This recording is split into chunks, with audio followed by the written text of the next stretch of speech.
রাজশাহীতে ভয়াবহ রূপ ধারণ করেছে পদ্মা নদী। পানির স্তর প্রায় বিপদসীমা ছুঁই ছুঁই, বাড়ছে পানির গর্জন এবং স্রোতের গতি।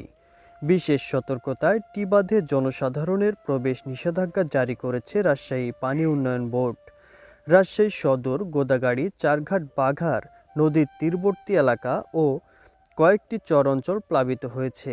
বসতভিটা ও কৃষি জমি নিয়ে আতঙ্কে রয়েছেন স্থানীয় বাসিন্দারা। প্রতিনিয়ত পানি বাড়তে থাকলে পরে সমস্যা হয়ে যাবে। দোকান পাশা সব ডুবে গেছে, সবাই ডুবে যাচ্ছে, কিছুদিনের ভিতরে সব কিছুই বন্ধ হয়ে যাবে। পানির স্তর ও ভাঙন পরিস্থিতি পর্যবেক্ষণ করে দ্রুত ব্যবস্থা নেওয়ার কথা জানায় স্থানীয় পানি উন্নয়ন বোর্ড। আছে পদ্মার তীরবর্তী, সেই বাঁধগুলোতে নিয়মিত মনিটরিং করতেছি। প্লাস আমরা যে এটি বাঁধ আই বাঁধ এই এরিয়াগুলোতে আপনার হচ্ছে আমরা নদীর ভিতরে রাজশাহী পয়েন্টে পদ্মার পানি বিপদসীমা 18.05 মিটার। পানিতে রাজশাহী নগরীর ভারত সীমান্তের চরখিদিপুর ও খানপুরের বেশিরভাগ অংশ ডুবে গেছে এবং নগরীর তালাইমারি, কাজলা, পঞ্চবটি, পাঠানপাড়া, লালন শামন, শ্রীরামপুর সহ বিভিন্ন নিম্ন অঞ্চল প্লাবিত হয়েছে।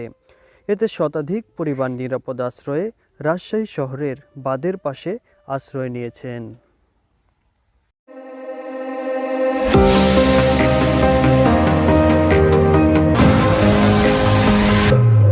পাঁচি টিভি।